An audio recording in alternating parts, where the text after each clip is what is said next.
Hello and welcome to the Natural Capitalist Podcast, the show where we explore the nature of capital in all its forms and how we humans leverage that to prepare for an uncertain future. In this episode number 11, I thought it would be fitting to share with you my model on the 11 forms of capital. Now, this is really a model on the interconnectedness of everything. It's a model to help us expand our definition of wealth and really look at wealth in a more holistic way. Now, Adam Smith, the founder of modern capitalism, had a model for 4 forms of capital: financial, material, human or labor, and natural. Pierre Bourdieu also had 4 types: economic, social, cultural, and symbolic. Within permaculture, I learnt about the 8 forms of capital from Appleseed Permaculture and taught that for many years. However, recently I discovered through Alex Hormozy the pyramid of leverage, which introduces even more modern forms for the digital age. So I put it all together into this one model with a cool image and really help us look at a holistic view on wealth. So let's dive into it. Why do we want to even look at the many forms of capital? Well, firstly, work is non-negotiable, right? We live in this world where we must act, we must do things to stay alive. We have to find water, drink water. We need to find food and eat food. We need shelter, right? So we're always doing things to stay alive, to survive. So work is non-negotiable. And we tend to work with what we have. Since becoming conscious, we've utilized all these different tools and resources, whether they're in the physical realm or the invisible realm, to help us do this work, to organize ourselves, to improve the quality of our life. And the way I see it is that capital is basically all of these things which we use as leverage to help us achieve work to get the outcomes that we want. What is leverage? Leverage is literally just the difference between what you put in and what you get out. Okay, and we have here the definition of capital from Adam Smith: that part of a man's stock which he expects to afford him revenue. Now, in the most basic form, we can look at financial capital. Money that you can then invest to get more money back. You can use material capital like tools and resources in which you can use to get more back. Right, but we have so many forms of capital, and we're going to dive through this and build this model up from the most basic through to the most complex. Okay. The ironic thing, though, is the most basic form of capital is probably the most complex, but abstract or divine or beyond our even comprehension, right? And that's time. And time is actually the thing that gives us comprehension, right?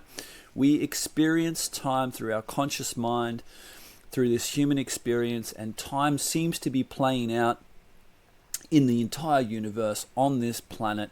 It's the thing that binds everything together. Time is the most valuable thing a man can spend. Our time on this earth is limited, and it's getting shorter every day. Our time bank is getting smaller and smaller every day as we move closer towards our death. This is the thing that actually gives value to life, right? If we lived forever, then we probably wouldn't even value life, because it wouldn't matter what you did anymore, because life would just keep going on and on and on and on and on. So, whilst none of us can top up our time bank, we can't extend it, we can manage it effectively. We have a relationship with time, right? We all have a relationship with time, and all of our other efforts to build up all these other forms of capital is really based on time, and we're trading time to build up more complex forms so that we can get our time back and have more free time to enjoy a good life. So, as we go through all these layers of capital, we're going to do a bit of a stock take as well, right? I'll ask a few little questions at each thing that I ask myself as well, so that I can sort of evaluate and do a stock take of each form. So, when it comes to time, the question is, how is your relationship with time? Do you feel like you have plenty of time? Or are you always short on time? What steps can you take to manage your time more effectively? Are you always in a rush? Are you always running late? Right? These are just simple things that we can look at to evaluate whether we're satisfied and happy with our relationship with time. Time and tide wait for no man. So the idea here is that no one can stop the passing of time. Right? And this is playing out on a grand scale. So as I said, this is the most simple form of capital because we can't really change it, manipulate it, but we do have a relationship with it. And it is the most divine, right? It's the most phenomenal thing in the whole experience of life and the universe. Okay. Natural capital. So as time is unfolding, we're here on this planet Earth, and it's a natural thing. It's a natural reality, the conditions which we find ourselves. And natural capital is really all of the gifts from Mother Nature in their raw form. These are the things that we don't have to do any work for, right? It's there for us to utilize, to leverage, to create the life that we want. Now, this is elemental and living, right? At the most basic raw form, we have all the elements. We have fire, we have water, we have air, we have the earth, right? And then those raw elements build up and make life itself, starting with the single cell amoebas, starting with life in the ocean, starting with plants and algae and this ability to photosynthesize and this complexification of life on land, right? Which then leads to us being alive and all of the animals in the entire animal kingdom. Now, our modern paradigm has had a reductionist approach to natural capital in really prioritizing the elemental forms, right? All of the raw materials to build up the material world. However, in recent years, as we've sort of exploited that to as far as the nth degree, there's been a shift back to recognizing the importance of natural living capital, right? Complex ecosystems that perform important ecological functions to keep life on this planet thriving. This is why I love permaculture. Permaculture brings this ethic of earth care back to the front and center. This is the basis of all life, and we must honor, care for, and recognize this importance and sacredness of this. Food, water, air, shelter, all of this comes from the natural world. Without that, we have nothing. So, when I think of myself 10, 15 years ago, when I was living in rental houses in the city, wanting to get on land, grow food, and build community, I had zero access to natural capital. Well, of course, I could go visit the family property. I could go out to national parks. But in terms of like food, I didn't really have access to anything. So I started building up my access to natural capital. So when you're taking stock of your natural capital, think of not only the elements and the living things in your care, but also that which you have access to, right? So you might not have a garden, but you could be an active member of your local community garden. You could be one down the road that you could go and visit and start to contribute to. And then you have access to the natural capital. Right now, where I'm living, Natural Bridge at the Grounded Hub, I have access to so much natural capital. It is ridiculous. I'm literally swimming in it every day with the freshwater creek and so much food abundance that we've built up here over the last few years. I'm literally dripping in natural capital. I have so much, it's like rotting on the ground. I'm giving it away to people. Not only that though, where I live, I have a network of sites that I can go and visit. I've put work into, and I can access the natural capital there. I don't necessarily own it, but through my relationships with people, social capital we'll explore later on, I have access to all this natural capital.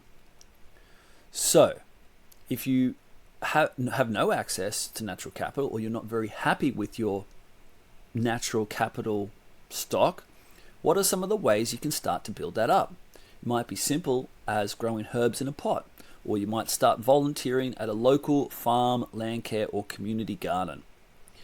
So that's the realm of natural capital. Next up, we have spiritual capital. Now, the natural world, in the complexification of life, has created these things called human beings. That's you and me, right? And so spiritual capital is not some airy-fairy woo-woo stuff. It's our direct relationship with our body and life itself. It's our ability to be self-aware. It's our ability to be conscious. For some people, this is accessed through organized religion. This is what sets us apart from the rest of the animal kingdom, this ability to be self-conscious, to self-reflect. So for some people, this is a really free flow and intimate affair that's accessed through our intuition. Spiritual capital is your connection to life itself. It's the life force energy running through your body. This, because it is tied to your body, also includes the realm of physical and mental health and emotional health, because your spiritual capital is directly tied to your general state of being. This is how at ease you are with yourself and life itself. This is the realm of kinesiology and our body's biology orientating itself to that which is life supporting. When our cognitive capacity, aka our ego, is operating in service and in alignment to our biology and life itself, it comes through as intuition. So this is your general state of ease or dis-ease. Now, how is your relationship with the divine through your body?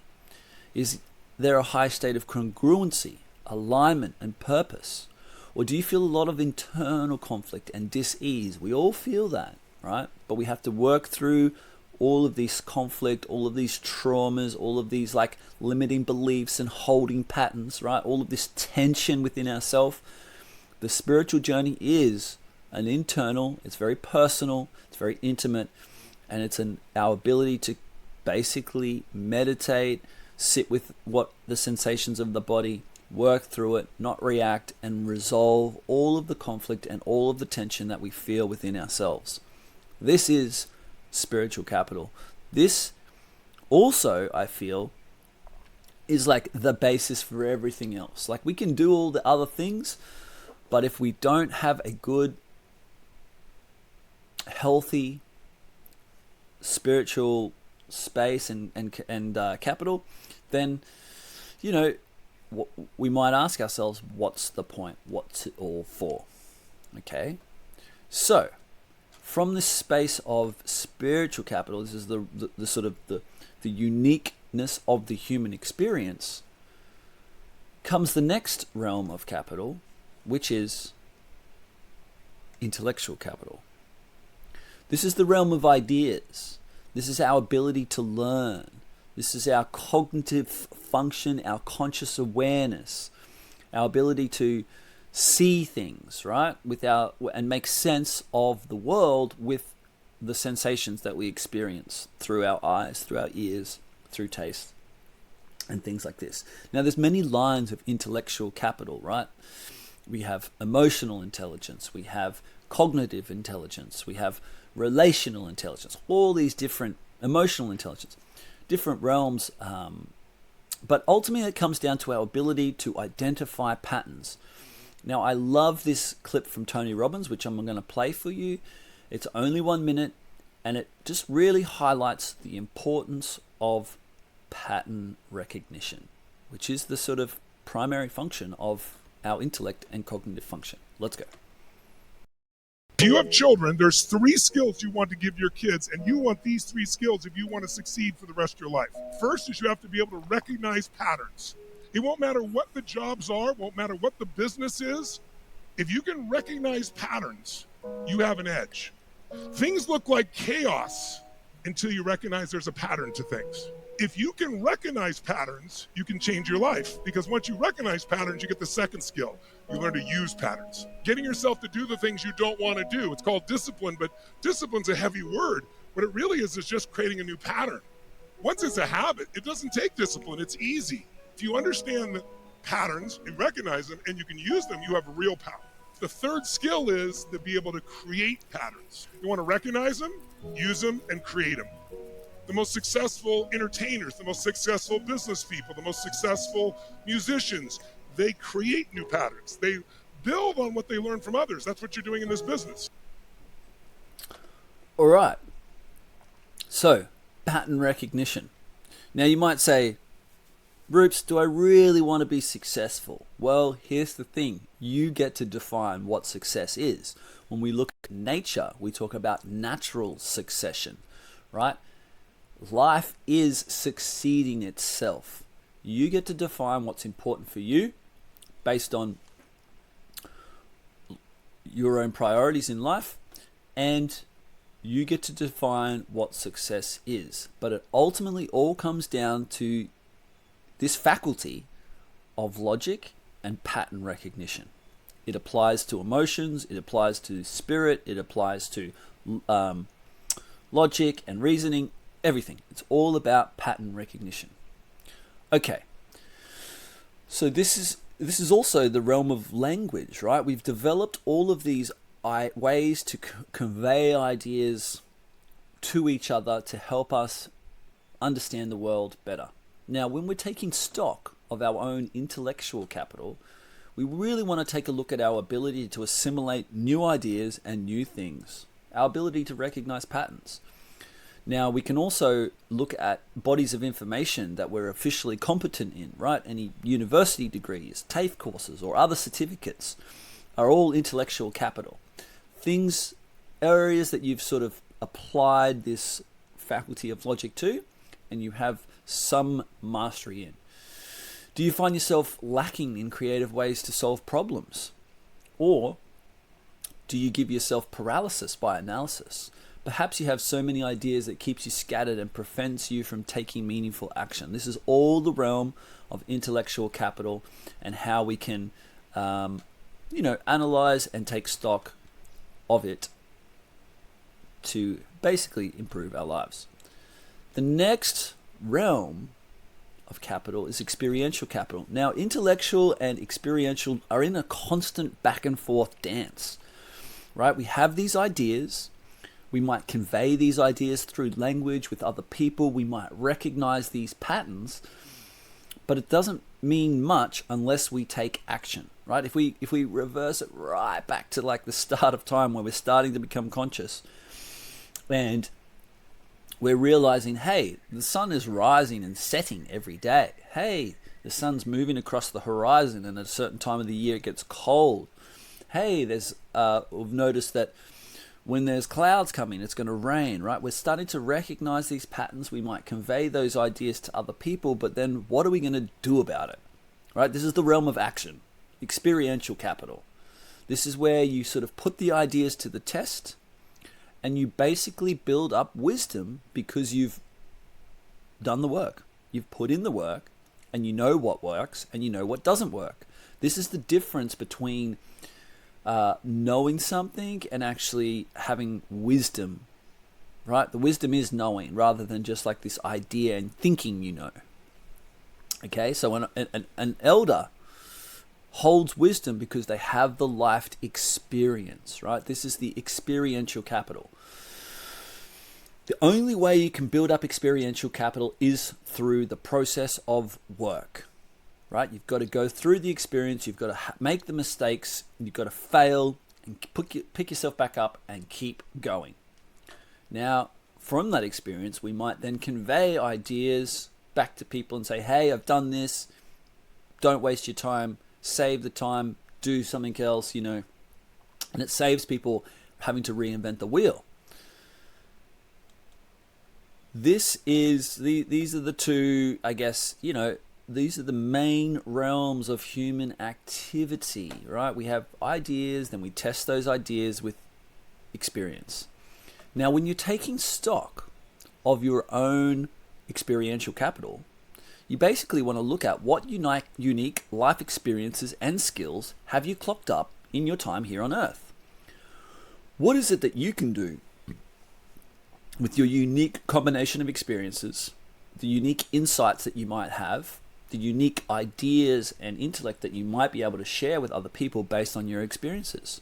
What problems can you solve based on that unique life experience?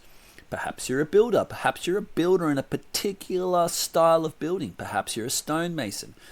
Perhaps you've gone through so much trauma in relationships and bad experiences that you've then used, your intellect to identify the patterns, pull yourself out of it, and you're now sharing that wisdom with other people in the realm of relationships.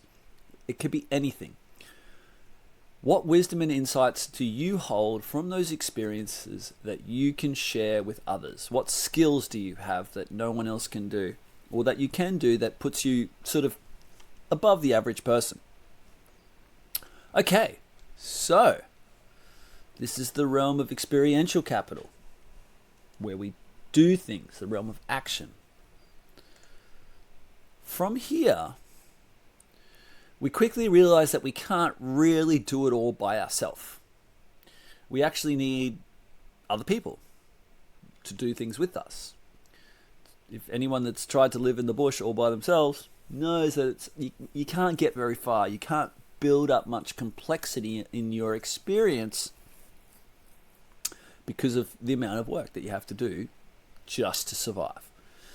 So what happens here is we start to organize ourselves into groups, right? Even to continue life, we need a sexual partner to produce the children, and then the children need parents to care for, and then the parents need uncles and aunties and elders to help care for the children so they can go and do the work. Now, through this process, we start to build up social capital. Now, social capital is the realm of relationships. Relationships with ourselves, with our family, with our friends, right? And you can see here this little picture that I've drawn. It's like nested circles within circles. Our friends are in the next layer of circle. Then we have our acquaintances and the sort of broader community beyond that. Then we have this professional network, the people that we work with, or people that we might sort of know in the industry, or people that we can call on. But when we also have in this modern day and age an audience, right? People that will listen to what we have to say, right? And then beyond that, we have strangers. So social capital is the realm of relationships, and it's all primarily built on goodwill, trust, and reputation. Now, it's also based on reciprocity, right? Which is, I'll do something in favor for you and you do something in favor for me. If we imagine as we've emerged or evolved through time and we've started organizing ourselves into tribal groups, and we're becoming conscious, and we're using the realm of ideas and language to sort of test and experiment and, try new things in this world, right? With ideas and action. We're doing it with each other. We're getting feedback from each other about what works, what doesn't work. So this is social capital. Now, trust is the currency in the realm of social capital, right? And this is why it's interesting in this modern world where we try to pretend that this is not a thing, especially like in corporate speak, or even, government contracts where, you've got to bid on, people have got to bid on, government contracts, and it's supposed to be fair, get multiple quotes and da-da-da-da-da. But ultimately what happens is people end up giving all these contracts to their mates, jobs for the boys, right? Like, this is such a foundational layer that it influences everything else in the world. You can't get away from it, right? We like to work and do things with people that we know and trust, people that we have a reciprocal relationship with. So this is how it works. Now,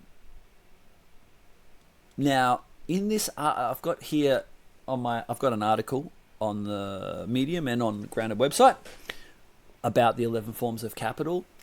And I found this article from Lyda Hannafin, which was written, I think it was in the early 1900s. And it's his article called The Rural School Community Center. And it's a powerful article to show how social capital is the foundation for all community building. I'll read this little excerpt. I do not refer to real estate or to personal property or to cold cash, but rather to that in life which tends to make these tangible substances count for most in the daily lives of people, namely goodwill, fellowship, mutual sympathy, and social intercourse among the group of individuals and families who make up a social unit. If he may come into contact with his neighbor, and they with other neighbors, there will be an accumulation of social capital, which may immediately satisfy his social needs and which may bear a social potentiality sufficient to the substantial improvement of living conditions in the whole community. The community as a whole will benefit by the cooperation of all of its parts, while the individual will find in his associations the advantages of help, the sympathy and fellowship of his neighbors. Right? So your social capital is ultimately measured by who you know and your standing with them. It is unquantifiable in metric terms. It fundamentally exists in the relational field. However, in modern times, other layers have been stacked upon that. And so it's really important for us to drop back into, hey, where am I at with my relationships, with my family, with my friends, with my acquaintances, beyond my just immediate friends, beyond my professional network, right?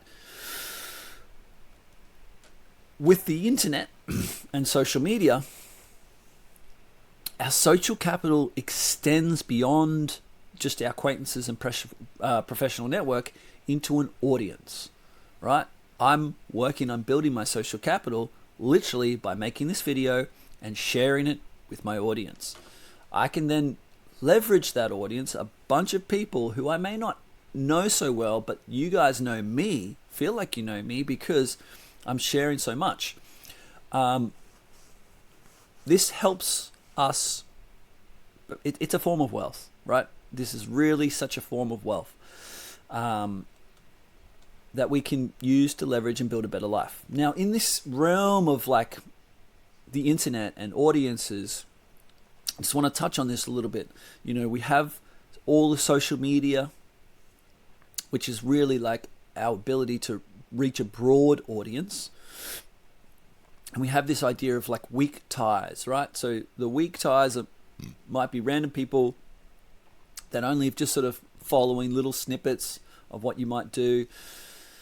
It's the number of comments, likes, and followers and subscribers on any given platform, right? But the purpose of social media is to share our story with a broad reach to find our tribe.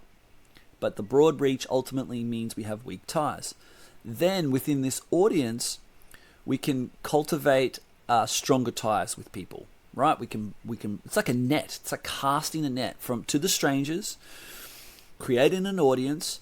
That audience, there might be a small percentage that you start to really resonate with your message, and you can create and start to cultivate a tighter, more engaged community with shared values, participating in a more intimate conversation around a particular topic or theme, right? There is a strong argument that social capital is the most powerful form of capital in this digital age, right? If you have a large audience and a large following, you can leverage that to make anything come true, right? We just look at some of the most powerful corporations or individuals in the world today. They are leveraging social media. They are leveraging their audience to convey their message and get things done. I cannot stress the importance of this more than what I'm sharing right now. Right? Now, when you're looking at your social capital, we can consider these concentric rings of influence. Who are the individuals that influence you and your decision making? And who are the individuals that you can influence in their decision making? Who is your audience? Who will listen to you when you speak, right? If you're in a situation where not even your family or your friends will listen to you when you speak, you've got some serious work to do, right?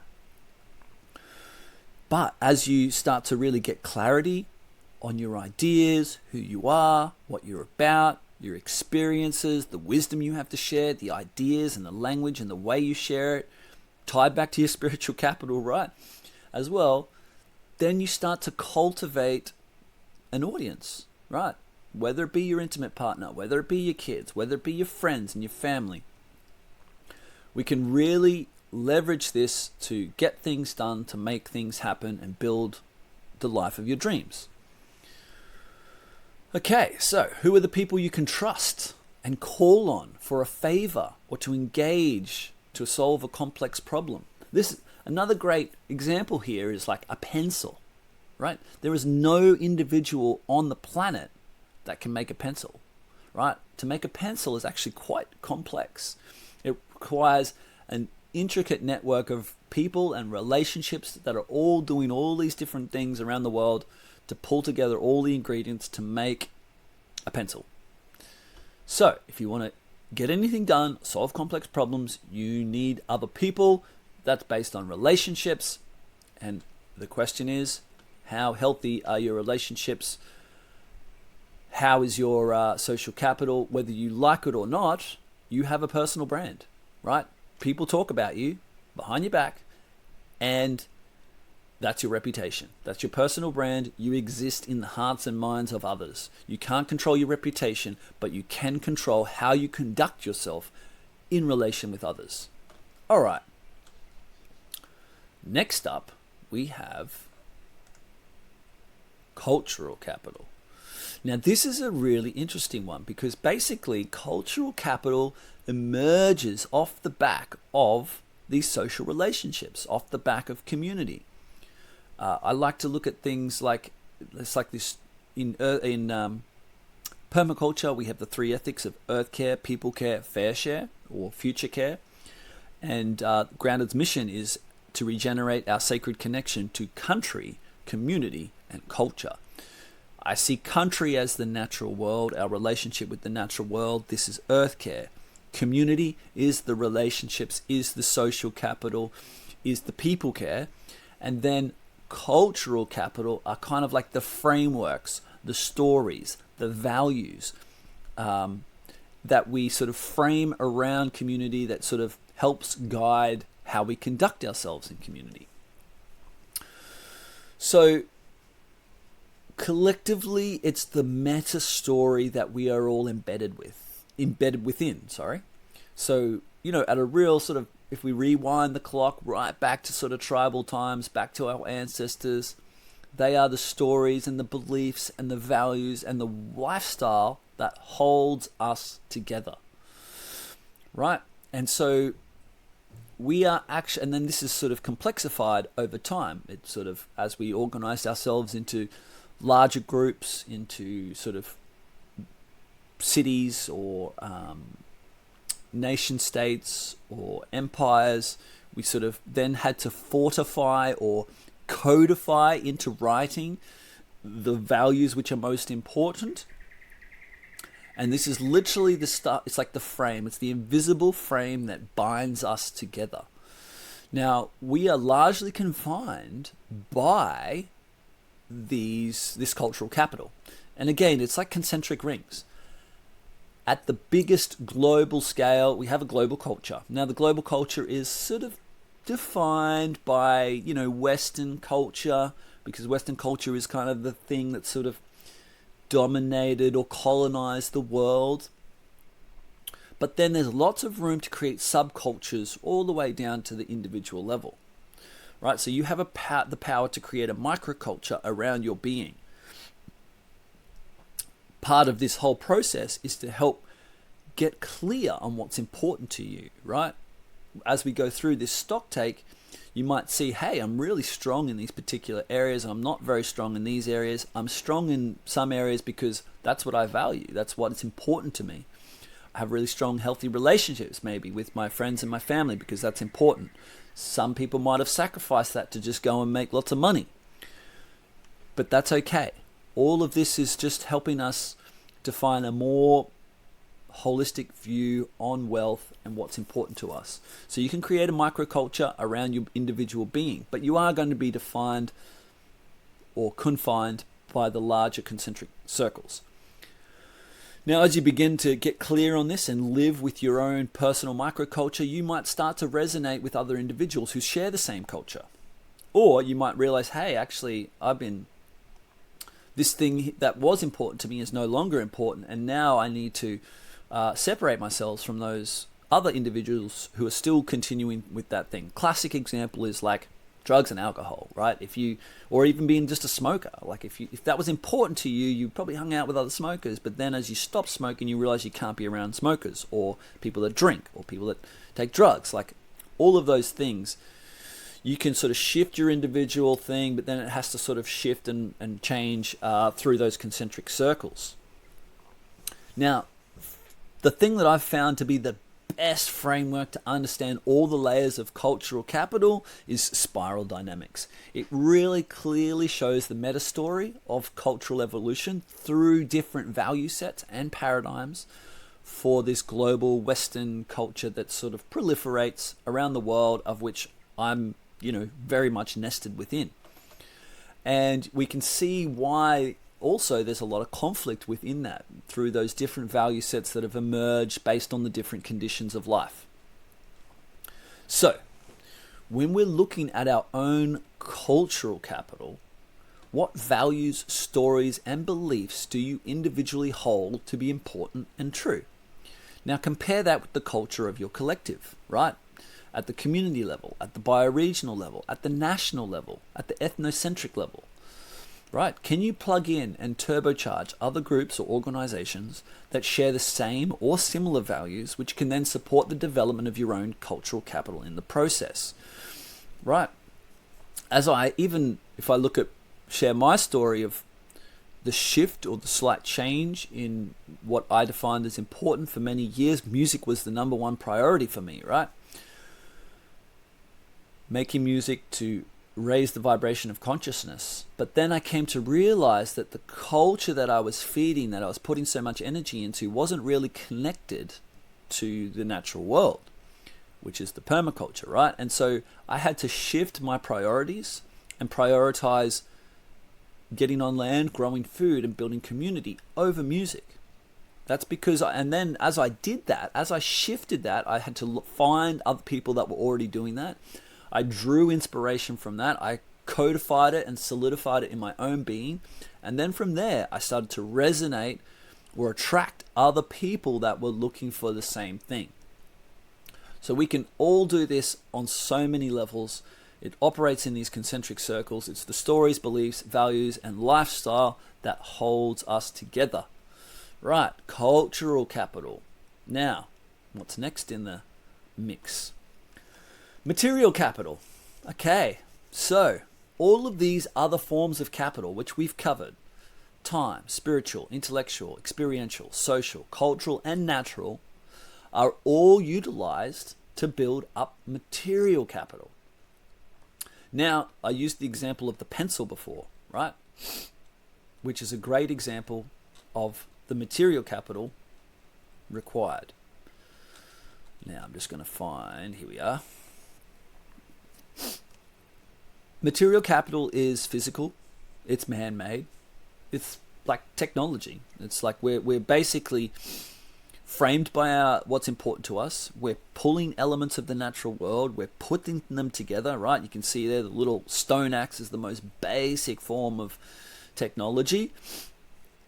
We're sharing those experiences with other people through the division of labor. We're all sort of like building up different parts of it and conveying ideas, right? All of this stuff is what helps build up material capital. Everything that's made by humans, this is technology and the evolution of technology, is from the most basic Stone Age tools to the future sci-fi feats of personal robots, right?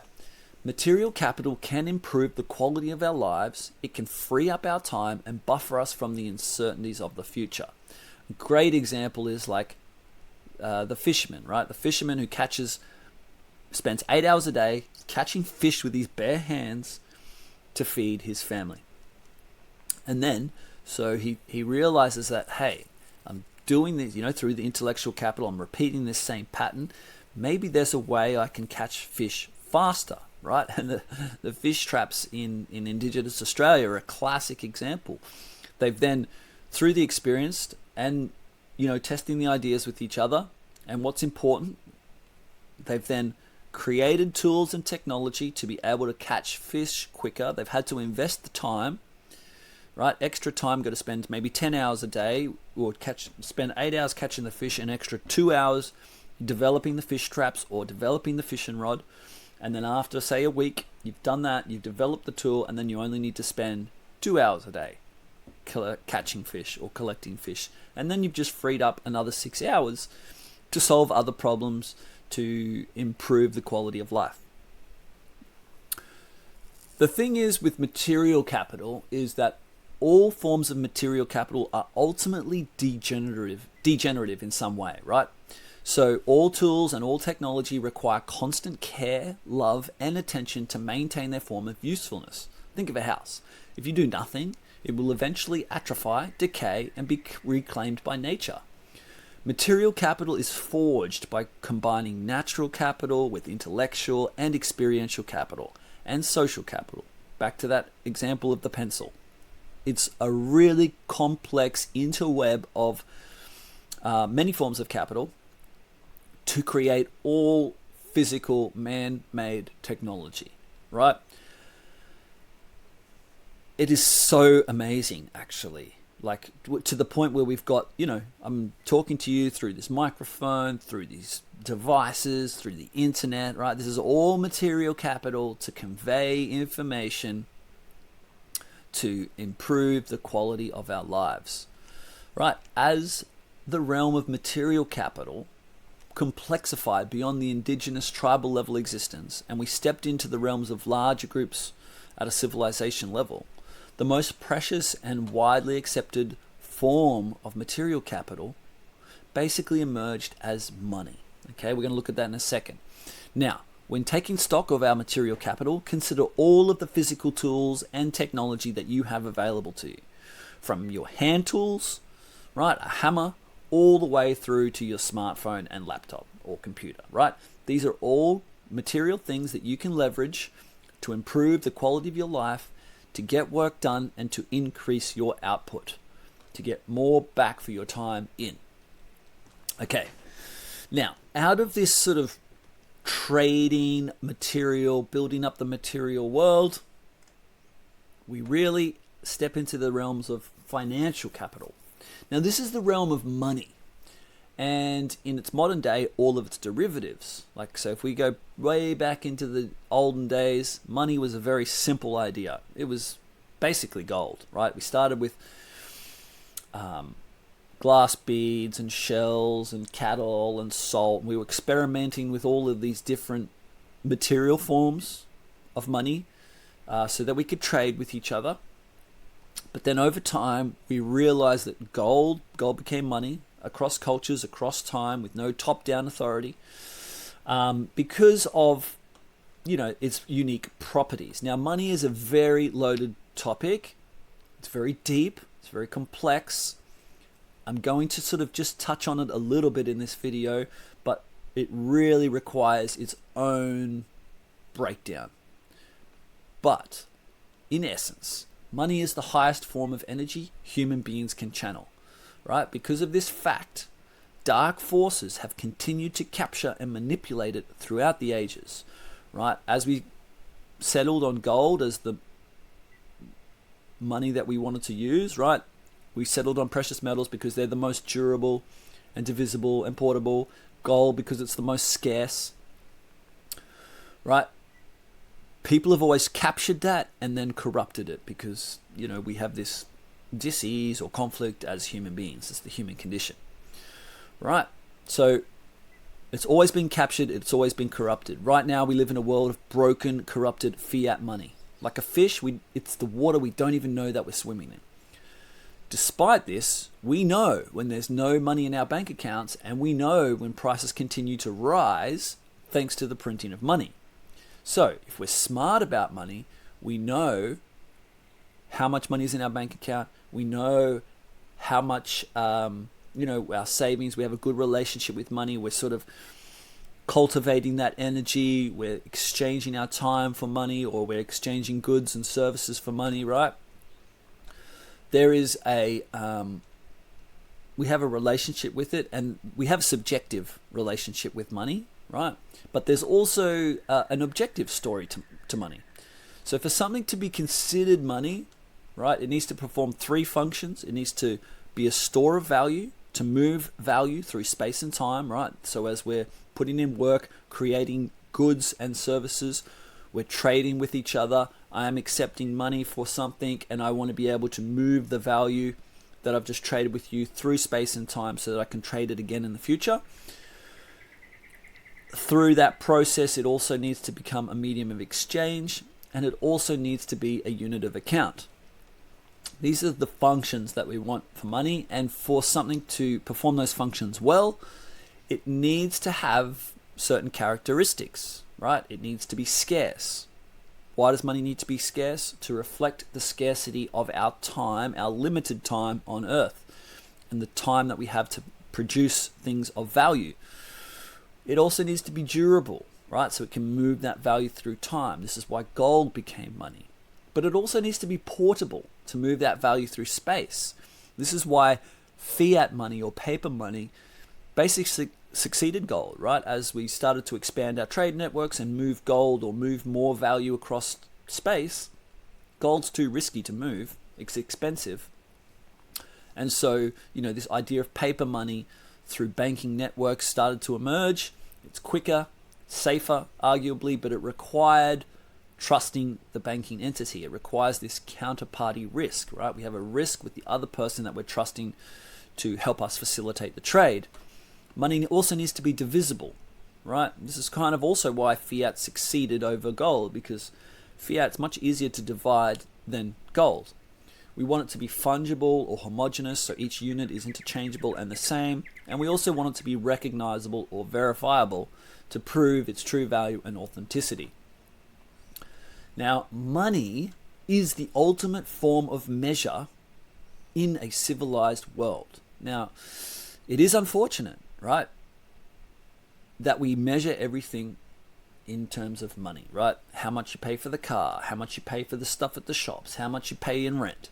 This is what we're measuring in. And we're within a broken fiat system where there's, the governments and central banks are printing more money, which leads to inflation, which leads to a really unsteady way of measuring value. This is probably the greatest question, the greatest problem we need to solve in our time. And because we've now entered this realm of paper money, right? We've gone from gold to paper money.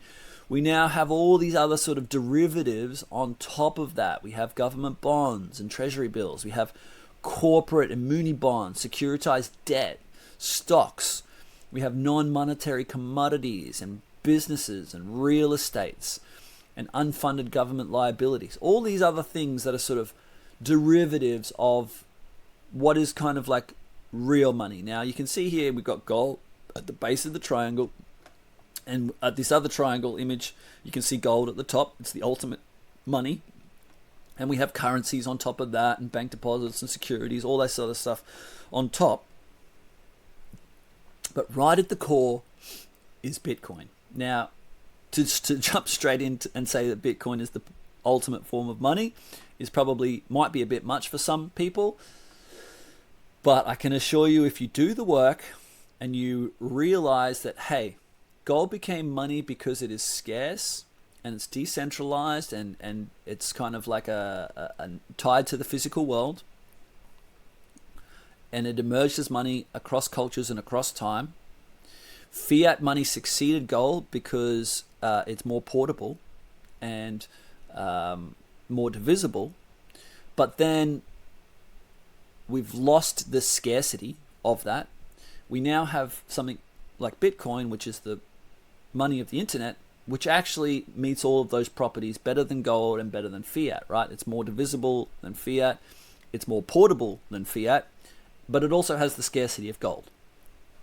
Now, on my blog post, around these 11 forms of capital. There's a really good video. I'm not going to play it now. I think it's an 8-minute video on the question of what is money. I'll also have in the link a link to my Money Matters guide, which helps break down and explore the nature of money and how it is in this digital age. But I'm not going to go into all of that within this video. I want to keep moving on the different forms of capital. So when you're taking stock of your financial capital, don't just look at the numbers. Look at your money story. Remember, there's 2 parts to this. First, it's your subjective money story, which is really, your relationship with money. And I find that, we're kind of guided by these different archetypes, and that's in the Money Matters guide. You can look at your subjective money story and what sort of the ruling story you might have, or what's driving your story. And then there's the objective money story. So understanding how money functions, the characteristics, the properties, how it's existing in the world today, and where it might go in the future. That is financial capital. Now, let's go to the next form of capital. Oh. All right.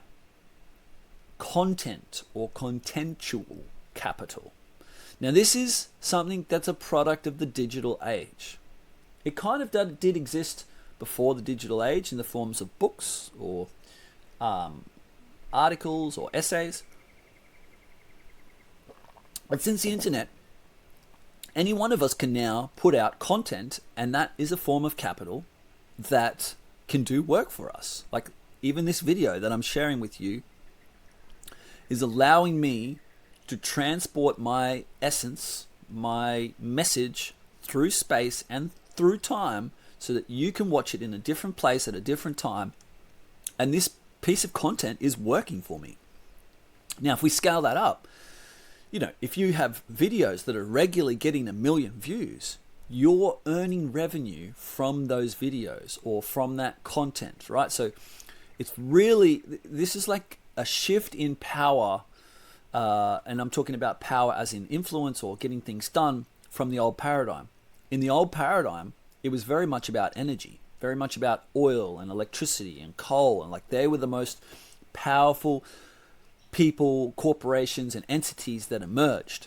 Now, in the age of the internet, the most powerful, influential individuals, even, and entities, is all based on content. We look at the biggest companies in the world: Google, Amazon, Facebook, or Meta. They're all based on content. They're all internet things, right? So the cool thing about content is that it doesn't cost anything to replicate, right? Like I can make this video, maybe one person watches it, maybe 1 million people watch it. It's the same amount of work and input and effort that I have to do, but I could reach more people, which then might confer value to more people, which then may give more opportunities to me to do other things, to make money, to be of service, all the things, right?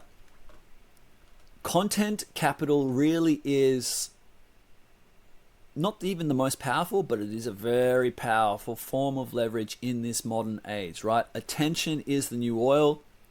We all have limited attention. Everyone's trying to get your attention. I'm even trying to get your attention by sharing this.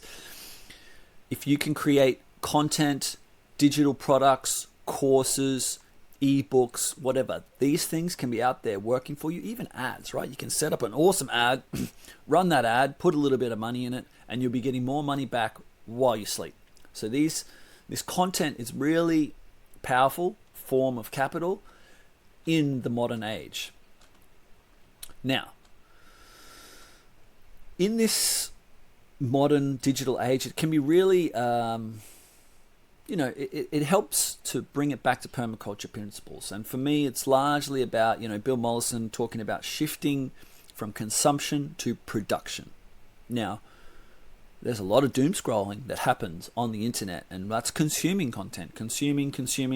And that's a necessary part to find out, to educate yourself, to entertain, to find out what you like and things like that. But it also requires, to really leverage it, we've got to put ourselves out there. We've got to put our message out there.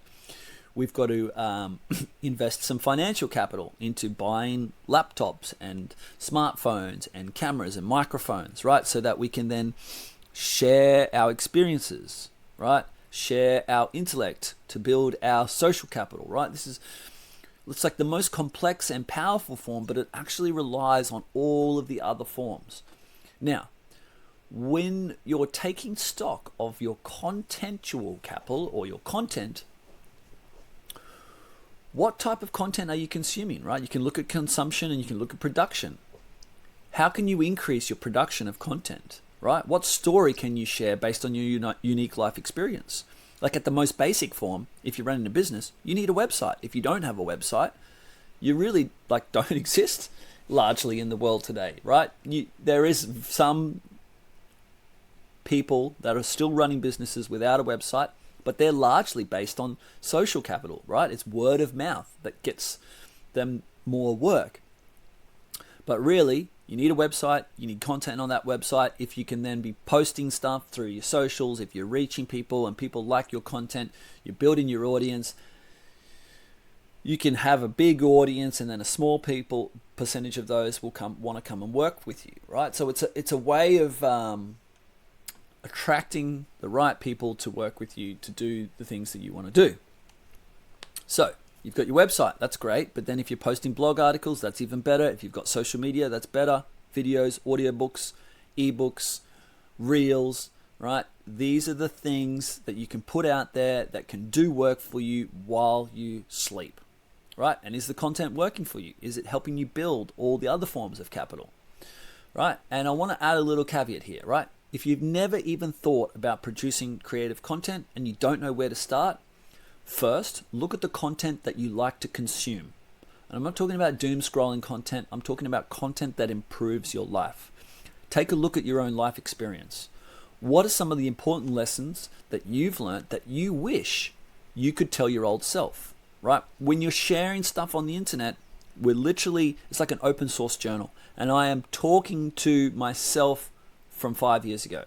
This is like I'm sharing the content that I wish I received 5 years ago, so that perhaps you will go, oh, look, I see Rupes, he's doing the things that I want to do.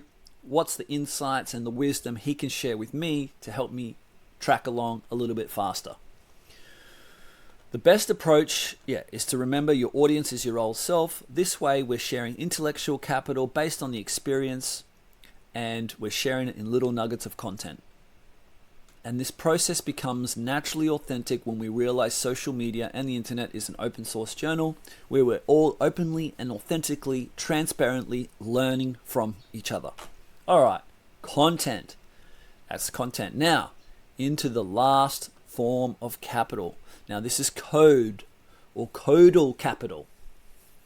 Now, this is probably the most powerful form of capital. It's like the place where you can get the most leverage. And there's two parts to this. You might be like, oh, I'm not a computer guy, I'm not a tech nerd. Well, that's not true, because we're all using phones and every single app on our phone is helping us do things, right? We have social media to connect with other people that share the same vision and values as us.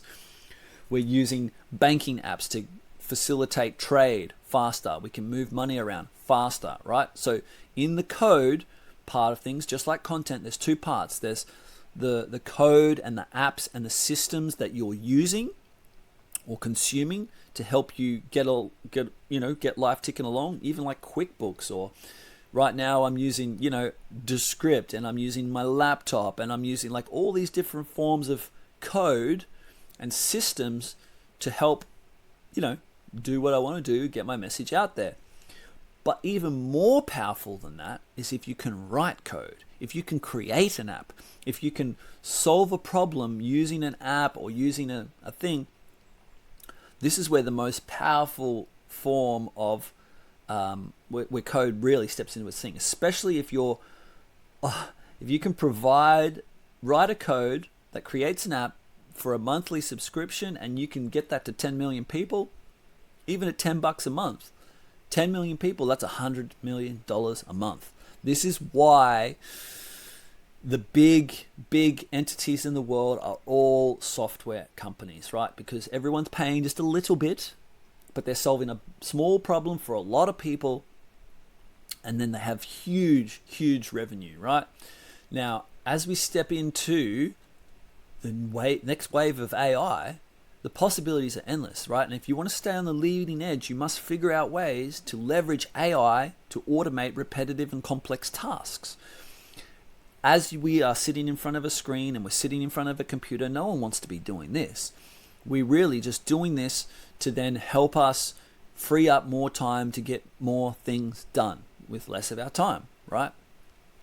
Even like as a great example here, I was using another app to sort of do screen recordings and whatever else, but then I realized, the editing whole process is clunky, and then I go to another app to realize, hey, this has got more AI functionality. I can get more done in less time, and I can put out more content for less of my time, and I can leverage that more, right?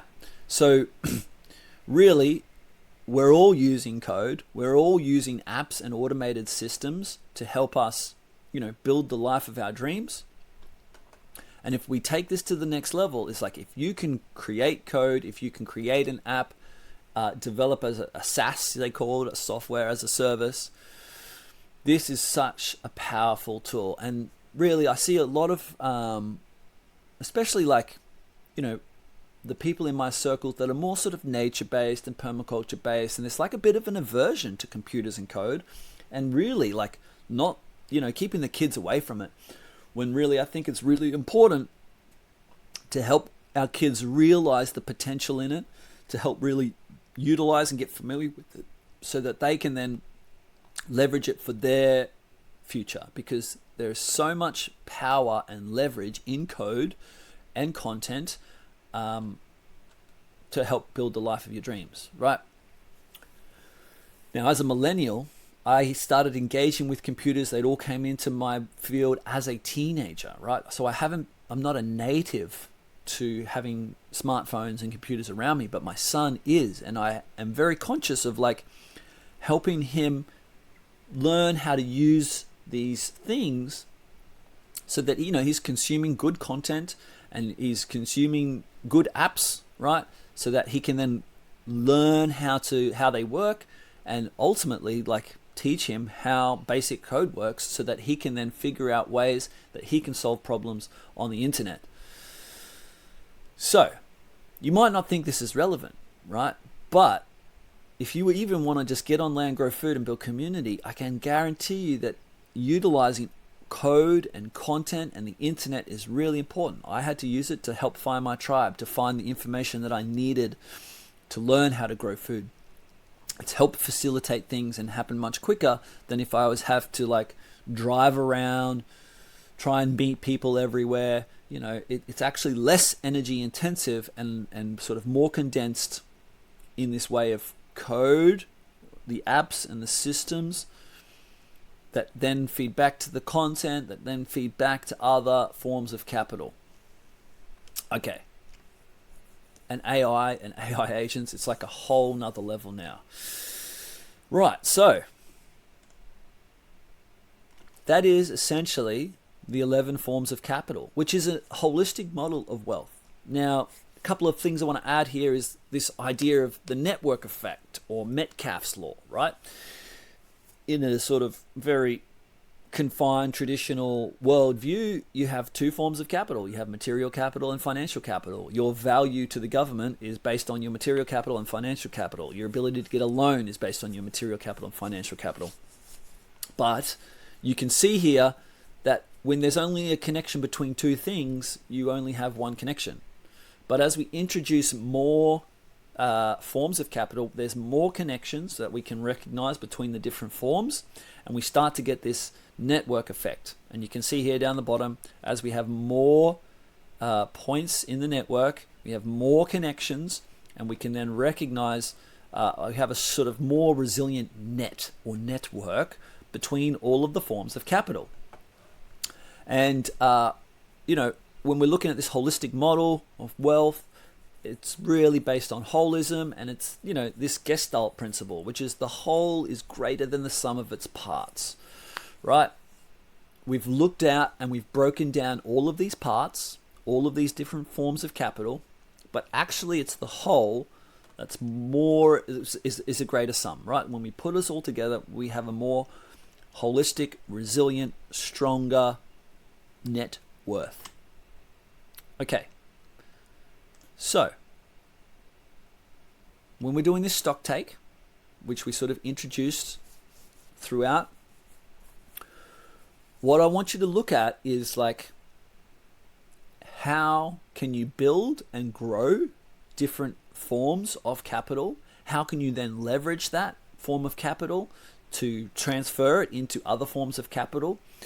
Also, another important mental frame here is about access rather than ownership. You don't need to own all the money. You don't need $1 million in the bank. You don't need $5 million in the bank. But if you can get access to $5 million through your networks, through your social capital, through your experiential and intellectual capital, then it's just as effective, right?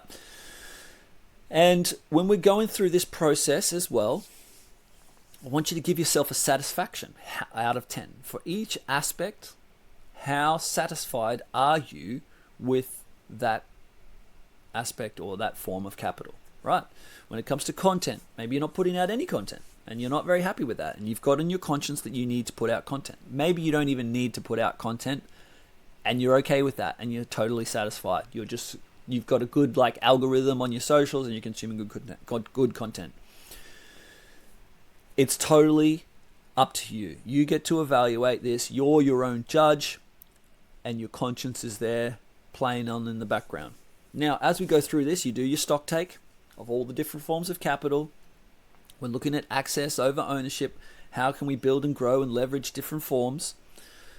I want you to look at, once you've given yourself a rating out of 10 on all of them, what's the weakest link? Like, what's the one that has the lowest score? Right? And what would it take to improve that one notch? What would improve, if you're at experiential capital is 3, right? You don't have much life experience, or you're not very happy with the experiences that you have. What would it take to get from 3 to a 4 or 3 to a 5? What do you need to do? Right? And when we focus on the weakest link and what it takes to improve one notch, it helps us prioritize where we can move the needle to get the best results, right? You might be satisfied in all these other aspects of life, but you've honed in on like, hey, that's the actual weakest link. If I just improve that one little bit, then I'll have I'll feel more wealthy in a holistic sense.